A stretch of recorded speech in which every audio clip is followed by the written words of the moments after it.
Good evening, everyone, and welcome to yet another Mondays at Murdoch webinar session. Thank you very much for joining us today. And as always, we have a very interesting topic that we have chosen. In fact, this is a topic that most of the schools and students have been requesting for quite some time. So I hope you're going to really enjoy today's session. We're going to talk about presentation skills and public speaking. And we have with us Rebecca. Welcome, Rebecca. Thank you so much for joining us. And, I really hope that everyone will take away from this session. I surely will, because I believe we all struggle when we have to present or when we have to speak in the public. And there's always so much we can learn and improve. So thank you, Rebecca, and over to you.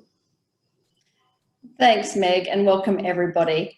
Can I just find out who we have in the webinar today? Do we have any students from grade 12 here? Let's put a yes in the chat.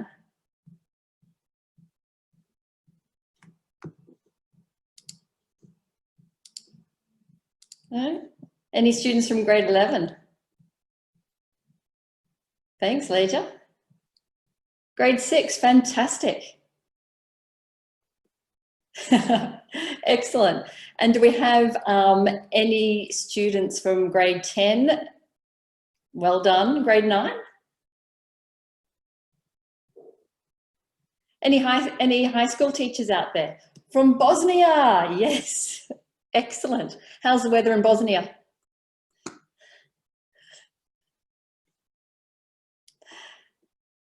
All right. Now, who is a little frightened of public speaking? Just put a little yes or no in the chat box.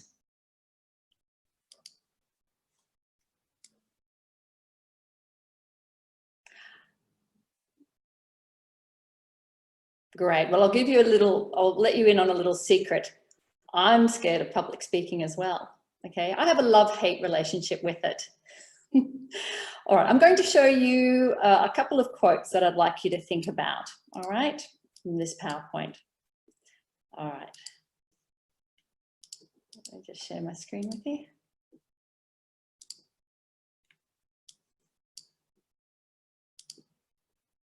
There we go. Can everyone see that clearly? Now, of these two quotes, right, which one do you which one do you agree with more?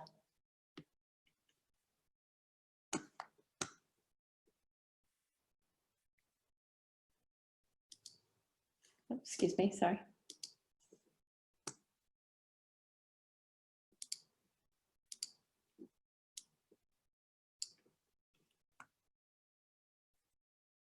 The first one?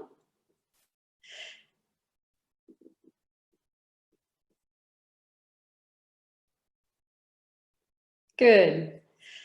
Yeah, I'd agree with you. I think we all understand the second one. I think some of us do get petrified. I think we get very nervous about public speaking, and the thought of it makes us want to vomit at times. But we can learn skills to overcome that fear quite easily.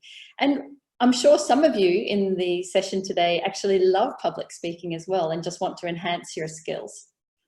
So what we're going to do today is go through 5 key points of great public speaking, and they all begin with P, so they're easy to remember. All right.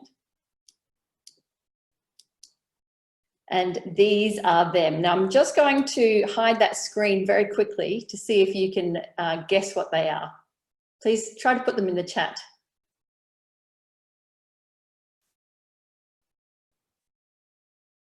What could be the 5 key P's of successful public speaking? Prepare, good. Present, yep, that one's obvious. Plan, very good. Practice, yes. Now the last one is one we often forget, and it's performance evaluation. It's thinking back over your presentation and thinking of how you could improve upon it. All right, so they're the 5 key points that I'm going to go through today in the webinar, and I'm also going to give you an opportunity to create your own improvised speech towards the end of the presentation. So let's talk about the plan first of all. How do you plan a presentation? How do you plan to speak in front of a group of people? Now, the first thing you have to think about is, who are you talking to? Okay, they're very important. They've come to see you. Who is your audience? And that involves asking a lot of questions. So do you know their age? Do you know their ethnicity? Do you know their gender? Do you know their educational background? Are they a group of professionals? Like today, I'm talking kind of in a vacuum. I know I've got high school students, but I could also have some mums and dads there. I could have some professionals joining. When you do a webinar like this, a public webinar, it's a little bit difficult to gauge who will be there, but you should try to have a general idea of who the main body of your audience is. And what's their knowledge of the subject, all right? So for me, I had to think about, well, I wonder how many times this group has presented, you know, probably not a number of times. And you also have to think about, if you're presenting to a particular group like high school students, what are they interested in? And if I was presenting to my colleagues at university, I'd be thinking about, well, what would they be more interested in to guide me with the material selection? Let's just practice this quickly. All right, and you can say this to yourself in the comfort of your own room. This is a way to practice knowing your audience. Let's say, for example, 2 different people want to borrow your very expensive new mobile phone and you do not want to lend it to them.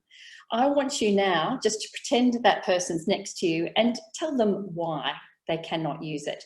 Now, the first time I want you to do this, I want you to pretend you're talking to your 6-year-old little brother. Go for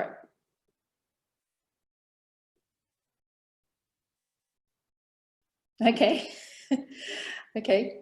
Would anyone like to share in the chat what they said?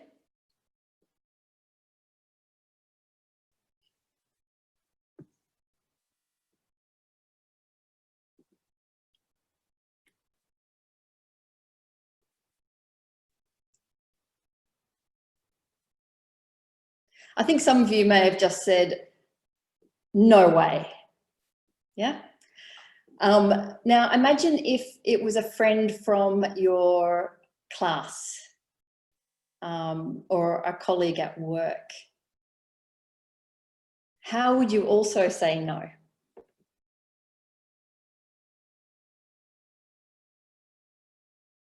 Good, Sherilyn. Now, is that to your little brother or to your colleague or your friend at school?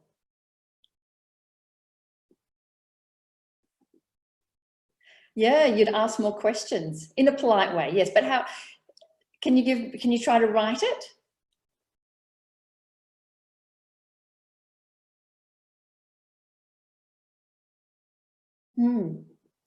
Yeah, that's nice, Drew.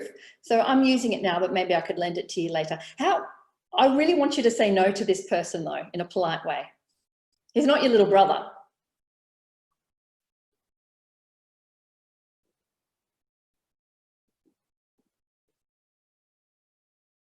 Sorry, but you can't have it due to personal reasons. Yeah, so you are using a lot more words than we are if we were talking to our 6-year-old brother. And that's just showing that you understand that an audience, you know, there's 2 different audiences for your message and they need 2 different types of messages, okay? But you're communicating the same idea. Another thing to remember about your audience is take time to know that they're important and that you're really happy that they're there. And I think also remember that they want you to succeed. They've come to watch you and listen to you and they're actually on your side, okay? I think we forget about that sometimes in public speaking. Now, we've talked about the audience in our planning and now I just want to go through a very simple plan you can use for every speech, all right? You obviously need a topic, okay? Now that's just a general the general idea of your talk. But you also need a title that's catchy, that people remember, and that gets their interest. And you also need to know what is your general objective. And there's only ever really 3 objectives. It'd be to inform, like give information about something, persuade, convince them to think a particular way, or entertain them. All right, they're the 3 main ones. And then you have to think of the specific objective of your presentation, and that is what you want the audience to remember. I call it a takeaway, a key takeaway. When they leave the room, the classroom, the webinar, what do you want them to keep in their head? Okay, it's not going to be a lot, okay, but it'll be the key essence of your talk. And then the last one, I like this one. It's what is the hidden objective of the presentation? All right, the secret objective. Now I've put in brackets in there an acronym that my niece taught me, WIIFM. Does anyone know what that is? Can anyone guess? It's one of my favorites at the moment.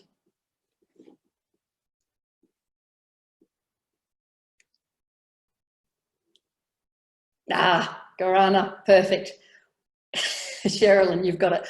What's in it for me? Okay, what are you going to get out of it? And this is really important because it keeps you motivated to do your speech or your presentation, and it carries you through the presentation as well. It might be that you want to, impress some colleagues so you get a promotion at work. It might be that you want, to achieve a high distinction on a particular course that you're doing, okay? It might be that you just want to change someone's mind about something. But think about what your hidden objective is, okay? What's in it for you? And that really helps. So when I was doing this preparation, when Meg said, hey, could you do this webinar? This is what I always give. She gave me a topic. She said, I want you to talk about public speaking and presentation skills. And I thought, well, that's a good topic, but it's a bit boring as a title, okay? So I changed it and I created a title called The 5 Ps of Great Public Speaking because I thought that was catchier. And then I thought, well, what's the general objective? I want to inform high school students about these 5 key skills. So I'm not persuading them, I'm not entertaining them, I'm giving an informational webinar. I want them to learn the 5 Ps. But the hidden objective, what's in it for me, is that I want students to know that at Murdoch University, there's a student support officer called Rebecca Keogh, that's me, and people like me at universities are there to help students once they leave high school and go to university. We're there to help you and guide you through the new academic life of university. So that's my hidden objective. Okay, prepare. I don't know if anyone is from India here, but my Indian friends always say it's all in the masala, okay? So let's talk about the preparation. You need a good introduction, all right? You need to get people's attention right from the beginning, okay? Now, if you look at this screenshot that I have here, can you see that little boy's face? That's what you're aiming for, okay? Now, you can do that through a really intriguing visual behind you, a story, a joke, a quote, a question, a rhetorical question to get people thinking. And you can also reveal the topic, okay? Not just have it plastered on the title right in front of them. You can reveal the topic. If the situation allows. It's also good to establish your credentials, especially if you're speaking to, for example, at a conference or to peers, to people who might not know you. Just establish why you are, possibly, an expert in that area, or that you have experience in that area, okay? And give them an overview. This is really important, just because people like to know where they're going, okay? Like a roadmap. Otherwise they can get a little bit, when's it going to end? Okay, I've got 5 Ps to talk about today, all right? And so I've given you that overview already. Now, the body of the presentation. This is where you want to talk about your specific objective, all right? That's a central idea that you want the audience to remember. And then you'll give your main points that support this, this objective, this thesis statement, if you like. So if you've all written an essay already, you know what I'm talking about. You'll introduce a main idea and then you give supporting points for that main idea. Okay, so the body of my presentation, I've got 5, I guess, paragraphs, if you like to think about it like an essay, and I will elaborate on each of those 5 points, okay? And I'll keep coming back to the specific objective that there are 5 main points for giving a successful presentation. Think of your body like a chair, all right? So when you sit on a chair, you've got a nice flat surface, and that's like your main point, okay? Like the main point of a paragraph, okay? Your topic sentence. And then you've got 4 legs holding it up. That's your evidence to support your main idea. So if you think like that when you're giving your presentation, as you would if you were writing an essay, it does help. Now, your conclusion. You have to say the central idea again, okay? The objective of your presentation. And you can do this a number of ways, and you can say it differently to how you said it at the beginning, okay? You might want to reinforce it with a story, a task, a quote, or questions, all right? It's also really important to give a call to action. So you get the audience to do something with this new information when they leave, okay? Never ever let time be a reason to finish, okay? And allow time for questions and be prepared for them. Some people find this the scariest thing of presentations, but it's easy to prepare if you think, what could people ask? Okay. All right. Now, let's also talk about the visuals that you'll use in a presentation. A lot of us do PowerPoints now, and a lot of us are, of course, working online and relying a lot on what's on the screen. So we have to think very carefully about what we show people. Okay, and I've just used traffic lights here to make this clearer, I think. I've put a red one for a warning, like do not do this, okay? Don't put too much on one slide. Don't use more than 3 colors. Don't use small font. Don't use full sentences. Unless it's a quote, you don't really need full sentences, all right? The full sentences will come from you when you speak. And check that it's appropriate for the audience, yeah? Is it age appropriate? Is, you know, is there anything in your PowerPoint that could offend somebody? Think about that carefully. Amber light is just think about it before you use it, okay? Videos are great, but you're the one presenting. So don't rely on the video, okay? So if you were giving a, you know, like a presentation like I'm doing now, or this is even, let's say you were giving a 10-minute presentation, I would not use any video that was over, say, 30 seconds, all right? Maybe a minute tops, okay? Animations as well. Always check that the platform that you're using can support whatever graphics, videos you need to bring in. Also check the background. Like now that a lot of us are doing presentations online, what do you have behind you? Is it distracting? Okay. Also the lighting, all right? And the camera angle, obviously. So you've probably all had some meetings like this. Presentations like that. These are just more things to think of as we're working in the online environment. I have a very big floodlight. I'll just show this to you. There you go. That I use of an afternoon if I'm presenting, because this room gets terribly dark. So just a few things to think about as you're presenting. Green. Okay, this always works well in a presentation. Only one key point per slide, all right? I'm just talking about visuals on this slide. Large font, simple, clear, big and attractive. Now this one's really important, diversity, okay? You don't want 10 slides of text. You want some infographics, you want some images, a short video perhaps, yeah? Mix it up. Is that all clear for everyone so far? Yes, yes. So what's wrong with this slide?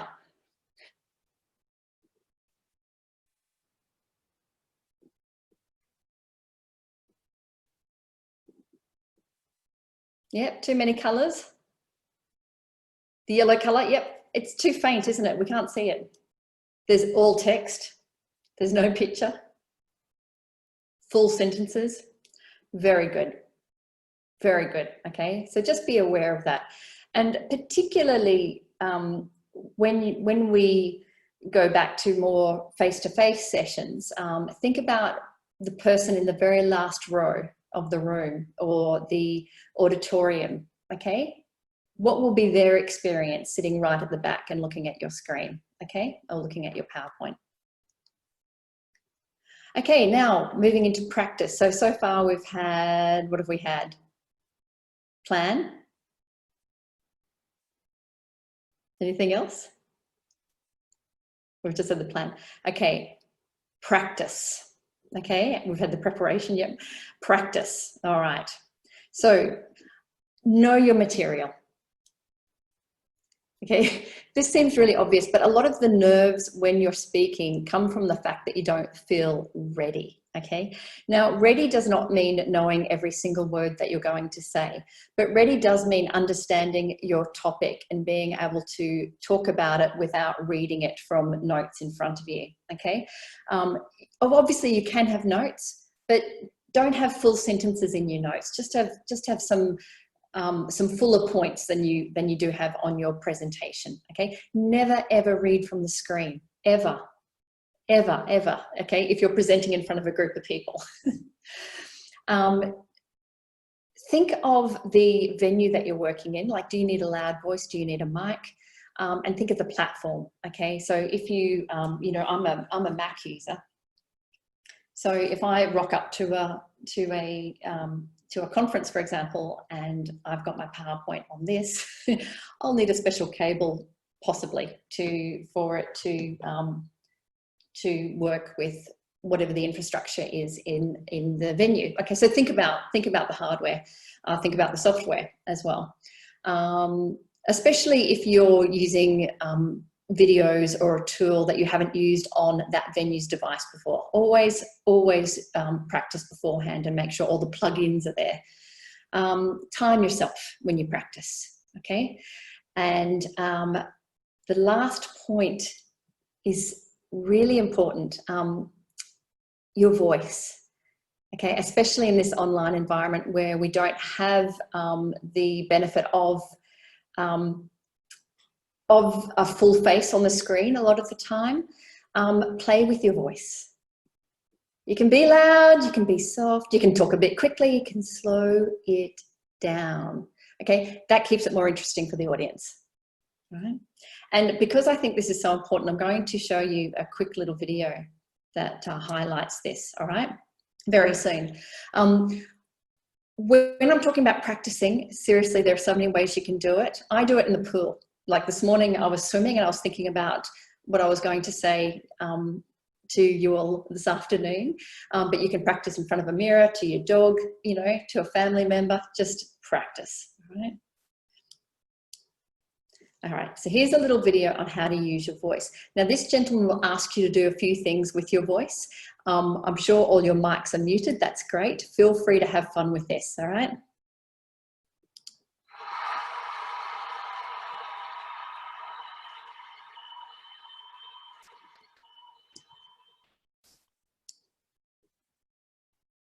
There's one secret weapon that people don't realize they have in public speaking, which I want to share with you right now. It's your voice. Your voice is a powerful weapon which can become louder or softer. And it can also introduce characters who, whatever you do and whatever you like and speak, like, whatever you do, you can do with your voice. Let's have a quick exercise. And actually, you're going to see that it's quite easy to do. What you see is a sentence. Now, I want you to read that sentence to yourself once. Go on, out loud. There's no one else in the room, I hope. Okay, now, read the same sentence again, but this time, say it as if it's the most interesting thing you've ever read. Not bad. Now let's try it one more time, and this time it's remarkably boring. It's okay, feel awkward. No one, shut the door. It's okay. All right, now what I want you to do is I want you to say it as if you are a politician the last night before an election. This is the speech. Go on. Not bad at all. But this time, I want you to do it as if you're speaking to someone who doesn't understand English. I didn't understand it. Make it easier. Simpler. The fast fox jumped over the dog. Not bad. Now this time what I want you to do is to do it as if it's the shopping channel. Sell. I haven't bought it yet. Again. This time really sell it. The quick brown fox jumped over the line. I want you now to do it as if you are giving the safety instructions on an aeroplane.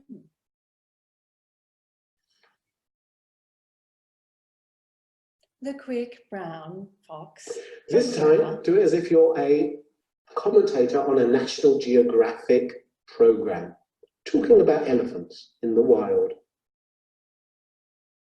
The quick brown fox And finally, jumped. read it one more time as if you are giving a speech at a funeral in the memory of that person. And what you've hopefully discovered. Okay, so that was a quick little practice with playing with your voice. All right, now we did that quite quickly. Usually with my students, I stop it and give them a bit of a chance in the classroom to really warm up their voice. All right. Do play around with your voice before you're going to speak, okay? It helps loosen the vocal cords. I'm sure, does anyone study drama at school? Or music, singing? Yeah, I'm sure you've done a lot of vocal warm-ups. Don't forget them. Don't forget them before a presentation, okay? And have fun with your voice because it's more fun for the audience. Okay, so we're moving into the actual presentation. Now, what the audience sees is a large component of what they understand, okay? So there was very famous research done, I think it was almost 40 years ago, even more, by this gentleman, Dr. Maharabin. And he did research that showed, and it's not rocket science, but he just showed in a number of experiments that people will, if the spoken message is in conflict with the body message, then it's the body message that will be believed. Yeah, I think we all know this.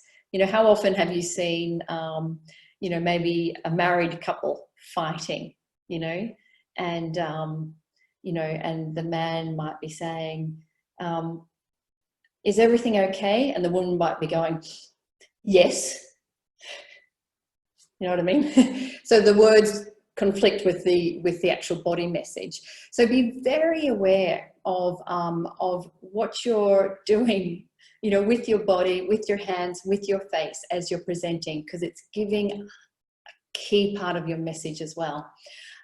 Now, in his research, he showed that 55% of the communication could be brought back to the body language. 38% the voice and the tone, yeah, and only 7% the actual words. Now, do you agree with that? Do you agree with those numbers? Do you think there should be a new component in there, especially in this new new world of online communication?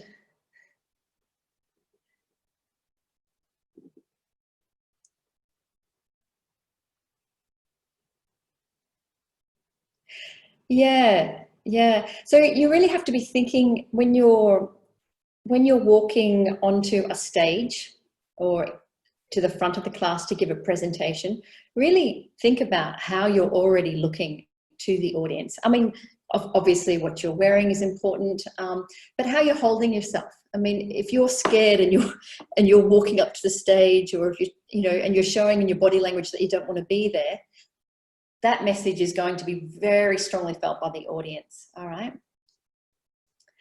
Yes, Gorana, I agree. I think in this online environment, we have to be very careful with our voice as well. I would say this, the voice and the tone, I would increase that percentage. Yeah, definitely. And I wouldn't, even though it says only 7% spoken words, you do have to plan what you're going to say. All right, so that you don't go off on the wrong tangent, okay, and lose focus. All right, and you also want to make sure that the language you use is correct. Now, I've already explained that, so we'll just move on. So also remember these key things when you're presenting.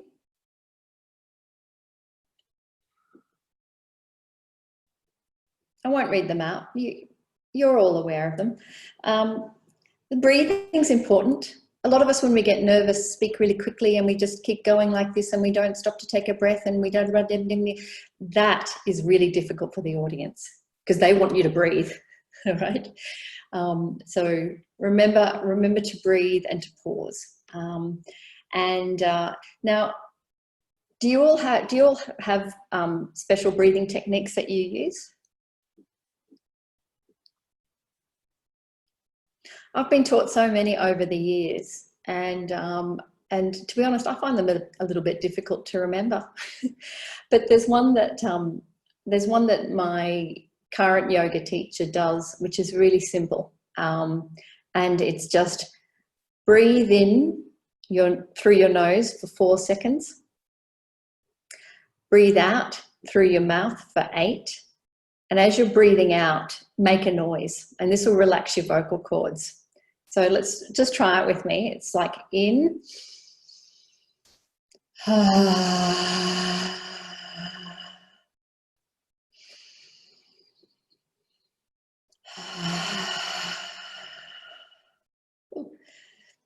feel better already. Okay, that's one that I found easy to remember. All right, you'll all have your own techniques, but it's so important. Do it before you present, calm yourself down, and remember to pause and breathe during your speech as well. Yeah, your mic is crucial, the quality of your mic.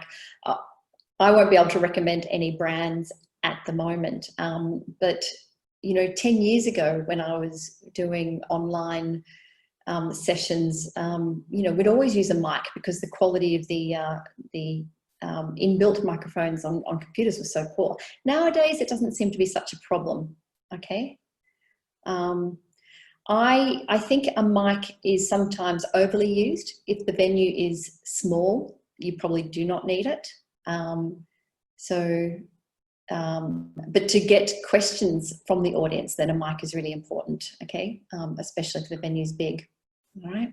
Good question, thank you for asking that.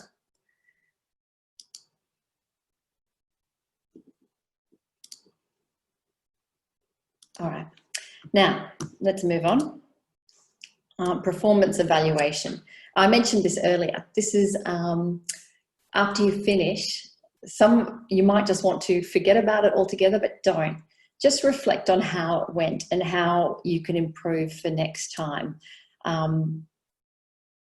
You might want to go back through your presentation. While you were presenting, you may have noticed that a slide didn't really work, that you didn't connect well with it when you're presenting. Think about how you could fix it up. You might remember a particular point where you stumbled over some language. Revisit that, write it down, so the next time you present, you know how to improve it. All right. Now it's over to you. All right. I would like to give you a list of topics and an outline. Okay. And I'd like you to choose one topic and write down some points, okay, an outline for a persuasive speech, okay? You're trying to convince people why something is a good idea, okay? I want you to plan for a 2-minute talk. I'm going to give you 5 minutes to prepare. Now, if we were in, I don't have a breakout room, I don't have breakout room functionality, unfortunately, for this webinar, but I'm still going to give you this time to do it. And would be so happy if 1 or 2 of you would like to present at the end of 5 minutes. I won't force anybody, but if someone feels like presenting, you're very welcome to, all right? So here are the topics, all right? You might want to just take a screenshot of this if you've got your phone. Or maybe if Meg's there, she could take, she could just copy. I'll tell you what I can do. I'll just copy it. Well, I can't while I'm sharing the screen, I'm sorry. Bear with me and I will pop it into the chat to make it easier. Okay. No, we can't do that either. Sorry. So let me just take a screenshot of this.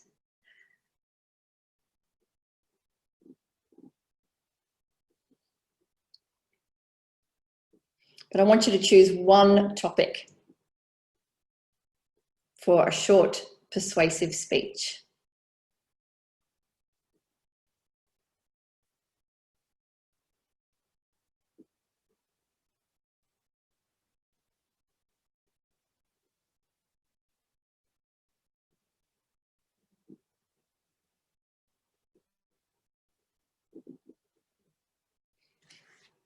Okay, has everyone chosen one?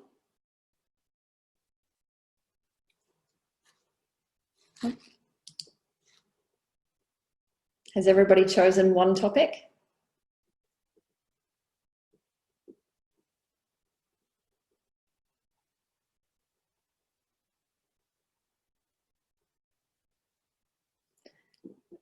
Abdulrahman, Abdulrahman, yes, you can, definitely.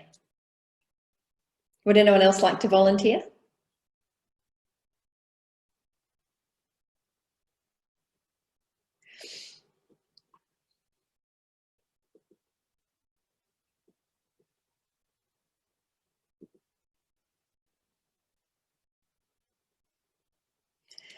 Okay, so hopefully everyone's picked a topic by now. Now, what I want you to do is to prepare an outline. So just grab paper and a pen, or use your laptop or whatever works for you. All right, but just draw up an outline based on what you can see here. All right, so you've got your topic, okay, your argument for your persuasive speech. Don't worry about the hook for now. The thesis statement, okay? What are you going to write? What are you going to say that pretty much summarizes the objective of your speech? Okay. So, for example, if you were doing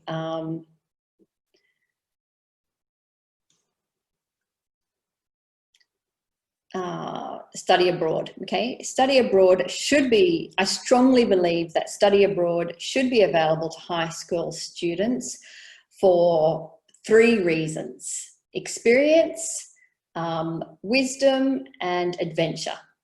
Okay, so that's your thesis statement, and you've given 3 main points, and then in your body, you can develop those 3 main points: experience, wisdom, adventure. Okay.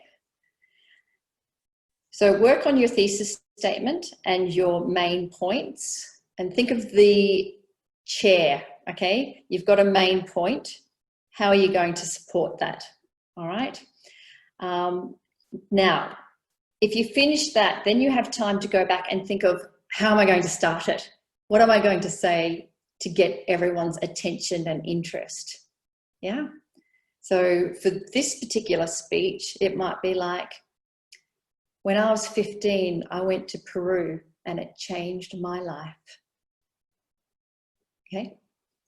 Anything, something to get people's interest. That's what we call the hook, like a whoosh, fishing hook. Yeah, fishing line. How are you going to hook them so they're interested and want to stay with you? And then you've got your thesis statement, which we talked about, the main points.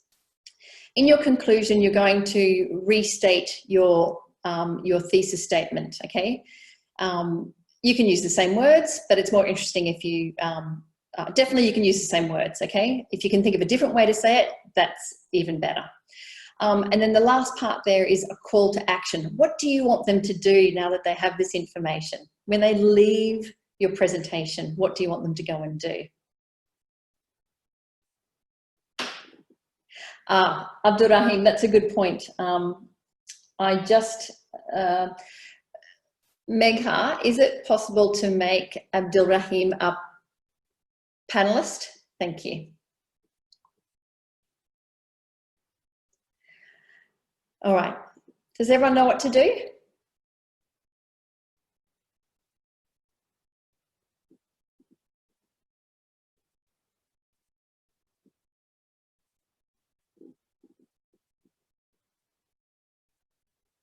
All right, so I'm going to give everyone 5 minutes now to prepare. All right.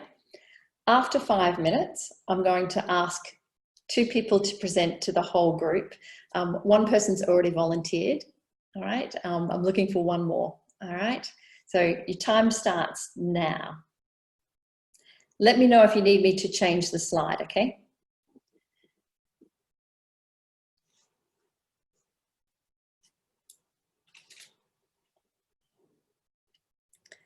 Siri, start stopwatch.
Okay, 2 minutes left.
And 1 minute left.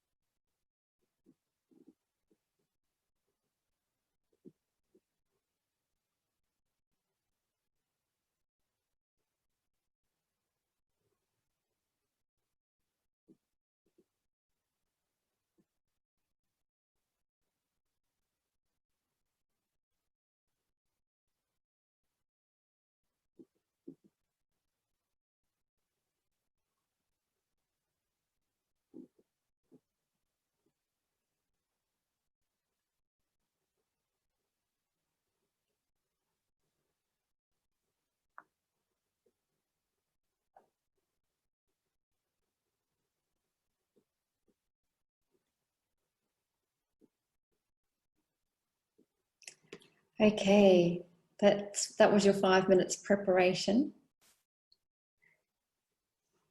Now, I'm going to invite Abdul Rahim to give his improvised persuasive speech. And while he's sharing his speech, I'd like everyone who is listening to write down some feedback for Abdul Rahim. Okay, so just grab your notebook and think of these questions. As he speaks, can you hear a clear introduction, body and conclusion? And how did he know? Did he use some transition signals, for example, my first point, my second point, to sum up, okay? What was your key takeaway from his presentation? What do you remember, okay? The third point, how was his voice, okay? Was it the right pace? Could you understand all the words? Was it clear enough, loud enough? Were there pauses? And I will do number 4, okay? I'll do the timer for 2 minutes, all right? Abdul Rahim, are you ready? Yeah, I got it prepared. I'll read it out. Okay. All right, so I'll mute my mic, okay? Because otherwise it might be, we might get some feedback, and I'll start my timer now. Okay, better days are coming. They're called Friday, Saturday, and Sunday. I think there should be 3 weekends because the amount of work we do doesn't match the amount of time we rest. Also, we go to our job or school, etc., and it doesn't match the time we stay home, and we want to enjoy our hobbies. And some jobs are your hobbies, but some jobs are not your hobbies. I think that 75% of the United States don't enjoy their job, and that they just do it because of money. They don't do it because they enjoy it. They just do it because of money, and I think that's a wrong point. Because don't chase the money; let the money chase you. Some people like to enjoy their hobbies more than doing work. So if you enjoy your hobby more than doing your work, or if your work is a hobby of yours, I prefer for you to stay there. But if it isn't your hobby, I think you should quit it and go doing something else. Okay. And in conclusion, do you think there should be 3 weekends? And yeah, I finished.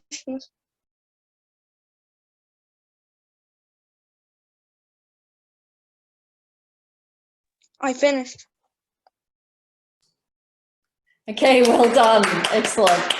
Good job. I'm so glad you jumped in and did that. Okay. I was clapping and I don't think you could hear me because I had my mic muted. All right. So would anyone, let's give some feedback to Abdul Rahim before we move on to maybe a next speaker. So number one, did you hear a clear introduction? Just answer in the chat. You guys can all share this. All right. Now feedback is helpful. All right. So don't be afraid to share. All right.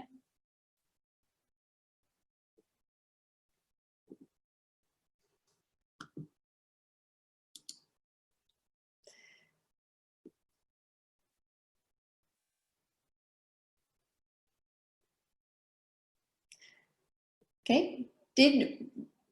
When you were listening, did you notice that there was a clear introduction, a body, and a conclusion? Yes or no?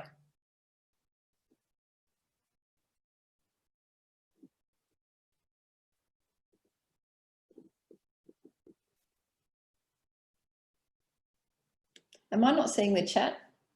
Maybe, yeah.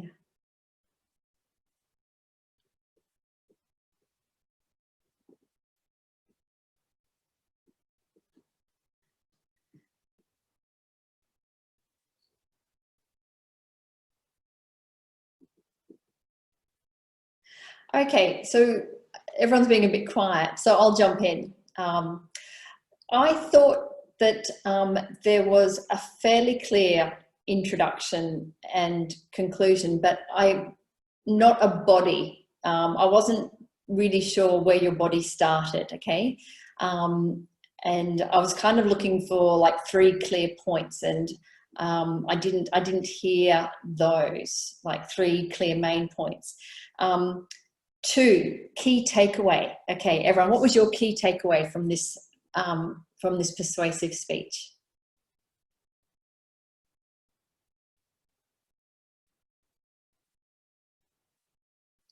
I've concluded 2 points by saying so we should have 3 weekends so we can enjoy our hobbies more than the amount of time we do work or school work if you don't enjoy them. Yeah. And now, also, don't you tell us, because if you've done a good job, we'll remember what your key takeaway is. Okay, so let people put it into the chat. Okay, so Dhruv said weekends should be there and people should be able to enjoy hobbies. Okay, I heard that too. I think you were very strong on that key point, like hobbies, following your passion. That's what's important, and that's why the weekend's important. Yeah, did everyone else hear that? Yeah, that's what I said. Yeah, so I thought that was quite clear and very well done. I agree with Sherilyn though that the conclusion didn't really, I know that you started a conclusion but there wasn't much in it. Okay, you sort of said to sum up, and then you asked, you know, I said to sum up, I think there should be a 3-day weekend, or yeah. So that's fine. What about voice? How well did he control his voice? Pace, pronunciation, volume? I think you had a lot of energy in your voice, which was great. You're very, you're very excited to speak, and I could hear that, and you're very enthusiastic, and I could hear that in your voice. So well done. Anyone else want to add something?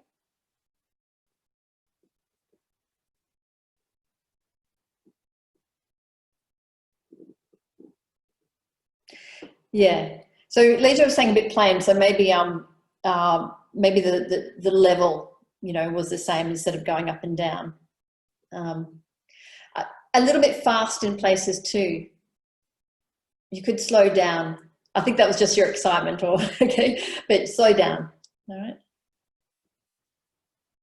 Yeah, that's what Amelia is saying as well. And did you keep within 2 minutes? You're a little bit short, just a little bit short, not by much. Okay. So I think what your speech needed was a little bit more development around the main points and transition signals. My first point to support my my view is da, da, da, da, da, da. My second point, da, da, da, da, da, okay, that would have given some structure and made it easier for the listeners. All right. Okay, would anyone else like to try? Do we have any other volunteers? Yeah, of course, of course. Meg, would you mind making Leila, sorry, a panelist? Yes.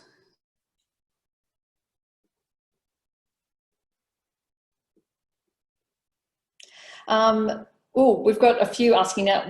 I don't think we'll have time for any more than 2, I'm afraid.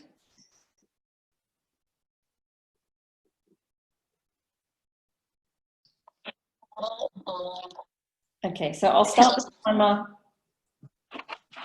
You ready to go? Can you hear me? Yeah, can everyone hear her? Okay. Great, I'll mute my mic and I'll start the timer. Ready, go. Hello, everyone. So my name is Layla and I'm 18 years old. So that basically means that I'm a teenager. And we all know how the teenage age works. We make a lot of friends, we hang out almost every day. But if I think about it, how many of those friends are actually my real friends? I once read a quote saying, "I didn't lose a friend, I just realized I never had one." So today I want to talk about why are those things happening? Why are we losing friends? And I want to catch a bit on robots and how they could make actually a better friends for us. So my points here will be, we can lose a friend because something happens and it breaks our friendship. Also, sometimes there doesn't necessarily have to be something that will break it, but we'll still lose friend. And also there are other things. For example, when you have something, you love it so much. If you have a good friend, you love them so. But if someone better appears, you still lose that friend because of that better someone. It still makes you a fake friend. So actually you never had a friend. You didn't lose it, you actually never had it. So when I said that you can lose a friend when something breaks it, that is probably the reason for that in most cases is, for example, jealousy. We all know how that works. I have something, I'm achieving something, and my friend, if I can call it that way, or someone close to me that I think is my friend, is jealous of me because I have it and because I can achieve such a thing. So he does something to make that thing that I'm doing to destroy it, actually. In that way, I'm actually losing a friend. Also, sometimes there doesn't have to be necessarily something that will break our friendship, but you still lose it because someone better maybe appeared. So all those things are happening because we're humans. We have our emotions, desires, and wills. And because of that, someone cannot, sometimes people won't be actually our real friends because their desire and their emotion will overcome that friendship. And unfortunately, you never had a friend, you just had someone close who you thought your friend is. But robots, they're programmed and they actually won't have desires and wills. Okay, thank you. I think this was a large topic for 2 minutes, so I couldn't really short it out. And I'm sorry if I didn't pronounce something. Good. That was great. Well done. I'm clapping on behalf of everybody. No, I just wanted to stop you so we have time for feedback. So that Layla, that's a good example of why you would need to practice. Okay. Yes, of course. Why you would need to practice your timing so that you could get to your main point, because you had a lot of build up, but you didn't have a chance to talk about the robots. Yeah. Yes. Yes. The main point. So now people will leave the presentation going, wow, I can really lose friends easily. But that's not what you want them to remember. You want their key take something else. Okay, so that's all in practice though, practice with timing. Okay, so let's hand it over to the audience. Everyone, do you feel that there was a clear introduction, body and conclusion?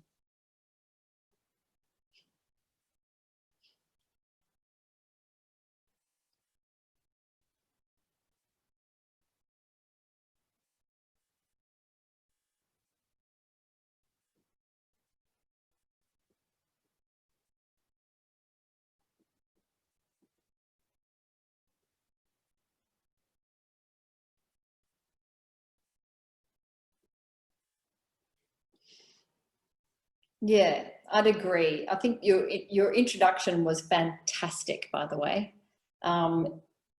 Did everyone notice that she did a hook? Can you remember what it was?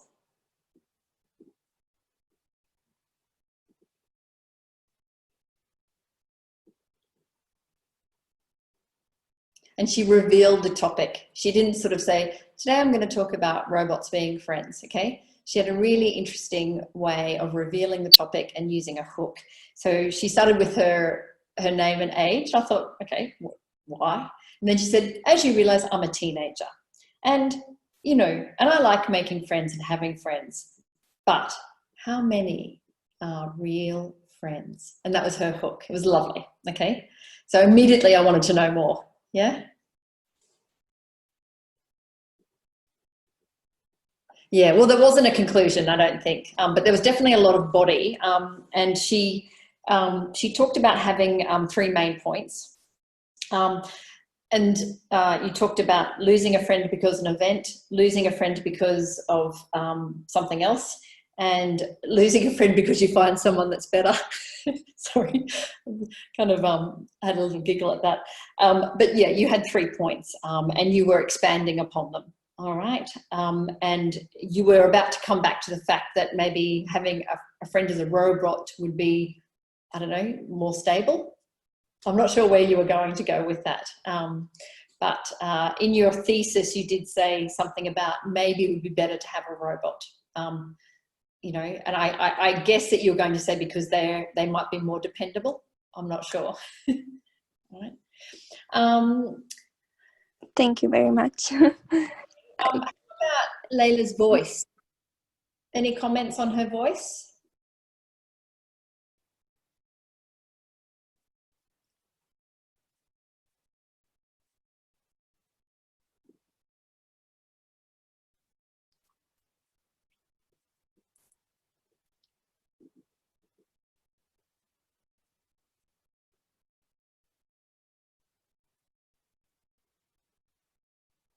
Yeah, you're quite clear to understand. You know, I think for both you and Abdul Rahim, think about the language you're using to make sure that you're using the best words possible for the situation. Okay, but yeah, it was nice. 2 minutes, no. Okay, so Abdul Rahim, you get the prize for keeping within the time for yours. You know, perfect 1 minute 45. And Layla, yours was when I cut you off, it was 2 minutes 55. All right. But both of you, superb effort. Okay, well done. Now we've just moved into, we've got a few minutes left. So we're going to move into Q&A, I think, Meg, is that right? Yes, we can answer some questions perhaps.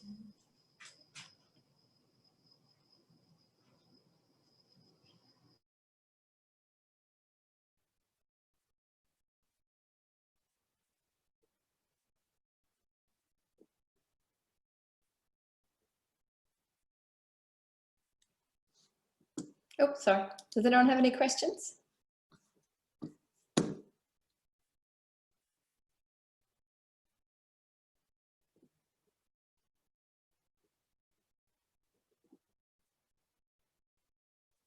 Yep, coming through.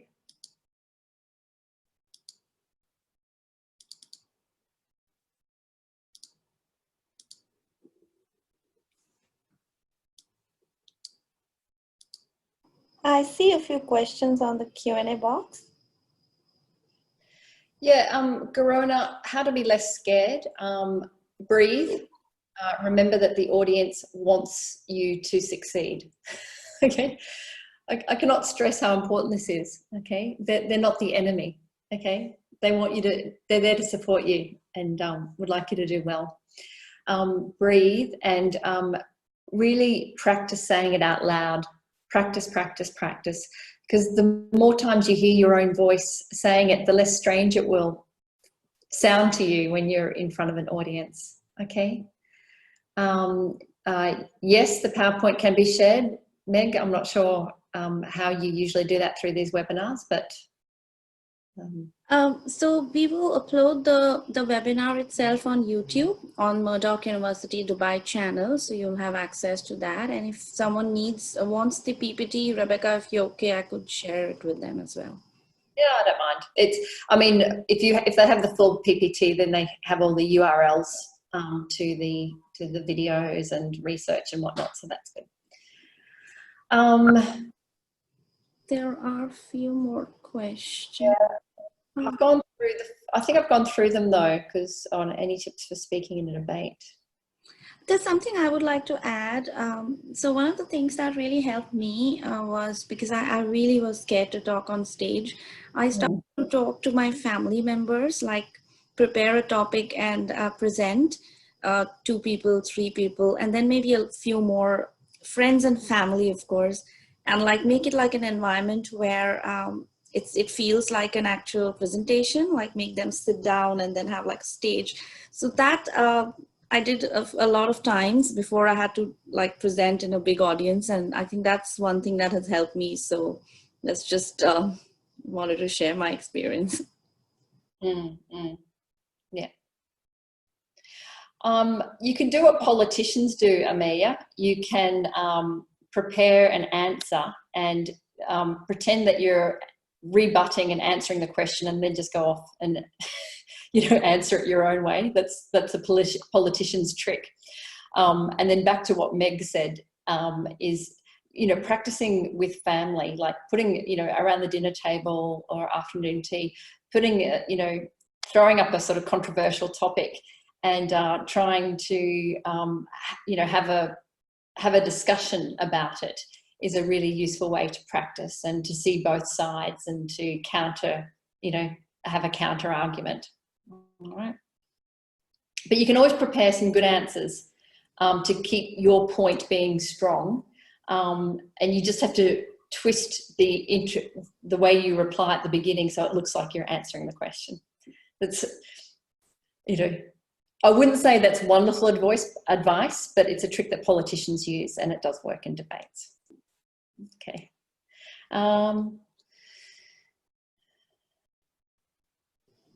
Any tips for speaking in a debate? When we need to be spontaneous and we have no clue what argument could come at us. That's a question by Amia.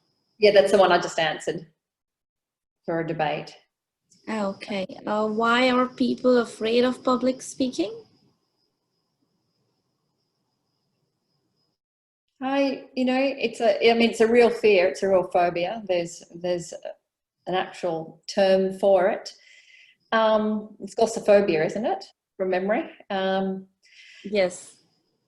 I don't know. I think people feel exposed when they're in front of a group of people normally because they are being looked at. They're not part of the group.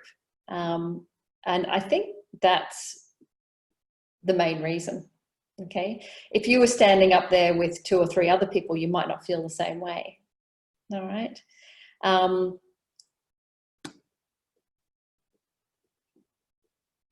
Well, but it's a definite fear. It's a definite fear. For sure. I have a daughter-in-law who physically vomits before she speaks on the stage, but when she begins speaking, she's perfectly fine. So right. And one of my friends or colleagues had told me once that someone asked a question, how do you enter with confidence? It's like just fake it till you make it, just pretend, just act confident, and then no one will really know what's going on inside. You just have to practice and put on that, body language as if you're like really confident. Yeah. The things that have always worked for me are the breathing, remembering that people want you to do well, but they want you to succeed, and the what's in it for me. Why am I really doing this, and what can I get out of it? Okay. The other thing, Rebecca, that again someone had given me a tip and it worked for me, especially when it's like a face-to-face situation, is not to look at people, but like look at the back of the stage, or like look at a little above, not like actually focus on what people are thinking and how they're behaving. Like if someone yawns, then you're like, oh my God, I'm boring, so avoid looking at people. So yeah, that was something. Does that work, you think? I don't know. I think if you get people's attention right from the beginning and with a good hook, you won't really have that problem. If you are in a venue and you find it a bit difficult, I do think maybe staring ahead at a point is okay for, at the beginning, but you will want to look and connect with the audience, and it makes for a better presentation, I think, if you do have that connection, that eye contact. Right. Well, I don't think there are many other questions, but thank you, I guess. Thank you, everyone. And thank you, Leila and Abdul Rahman, for volunteering. And thank you so much, Rebecca. Do you have any closing words for our audience? Oh, no, just to say that this was, a fairly simplified presentation with just the basics. And I wish you all the luck. I wish you all the best with your public speaking. Use these tips and ask others for their tips as well, and enjoy it. Okay. All right. Thank you, Rebecca. And thank you, everyone, for joining in, and have a nice long weekend. Bye-bye. See you next time. See you, everyone. Thank you. Bye-bye.